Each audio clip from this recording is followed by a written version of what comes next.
We are here live at the 2016 Food Tank Summit in Chicago. My name is Alia Dalal. I am a chef and the guest host of Chicago's Best on WGN.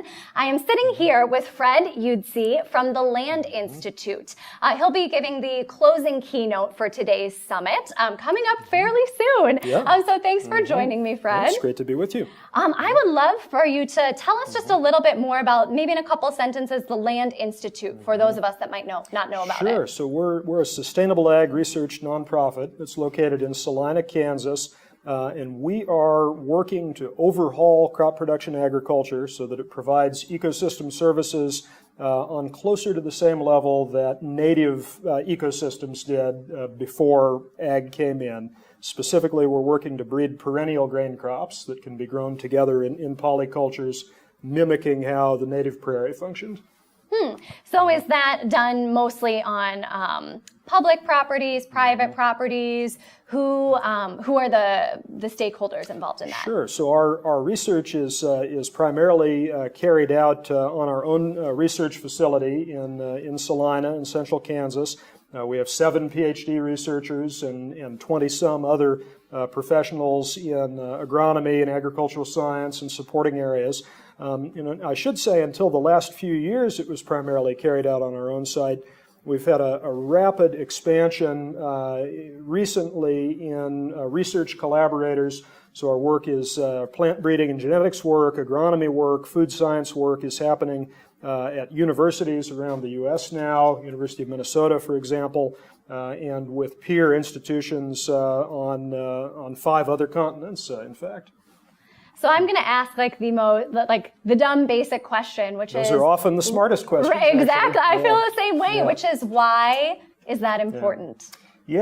So the natural resources that agriculture is based on, the soil resource, the integrity of the hydrology and the state of the surface waters in our country and the world, all these factors were built by natural ecosystems. Our soil, in particular in the Midwest, and in grassland regions all over the world, was built up by prairies, by steppes, by native grasses that were perennials, not annuals, so that were growing continuously without soil disturbance year to year, growing in mixtures, not in monocultures, that put the carbon to form the soil organic matter, to foster the soil environment that's now what our agriculture depends on and what food and livelihoods depend on.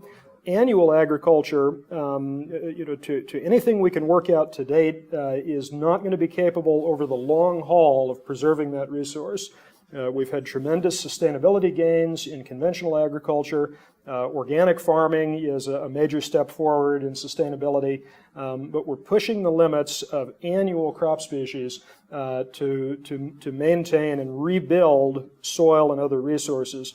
We think that an agriculture that functions like the native perennial ecosystems that built the soil resource to start with is the only thing that's going to pull us out of this in the long term. Oh, interesting. Probably one of the favorite authors of many of the people here today is going to be Michael Pollan. Yes. But I read one of his earlier books, which is actually about the American lawn and the idea of the garden and the meeting of civilization and wilderness. And there's a few characters in that story that he tells about individuals who are trying to grow native grasses and stuff, and the suburban backlash that they achieve because there's all these other, in addition to just tradition, a lot of other kind of cultural associations with growing certain crops, even just aesthetic ones. So it's a really interesting topic. Let me tell you, just about the only way that we could make the American lawn worse is by plowing it up every year and planting it new each time, which is what we try to do with annual crop production. So it's pretty key characteristic there. Interesting. So like I mentioned when we started off this Facebook Live, I'm speaking with Fred Iutzi from the Land Institute, who will be giving the closing remarks for today's summit. Would you like to give us a little tease as to what you're going to talk about, or maybe even what your goal is with with closing off this really fantastic event. Right. Well, we've had good dialogue here at the Food Tank Summit, I think, on the tension between conventional agriculture and advocates for organic and sustainable agriculture. We've had people in both camps represented, and kind of an honest, but civil exchange of views that's been really constructive. What I am going to try to highlight is the long-term view that ultimately we need to transcend both of those options and think big when it comes to sustainability. My family roots go back in farming in Western Illinois many generations, 9 generations to be exact. My ancestors, my great-great-great-great-grandparents, farmed in a different way than my parents now farm on 1,000 acres of corn and soybean production. But I don't think that my ancestors would have been surprised that their descendants were farming in a way that was different than them. Mm-hmm. I think we should be equally unsurprised if the place that we need to go with agriculture some generations hence is going to be different than it is today.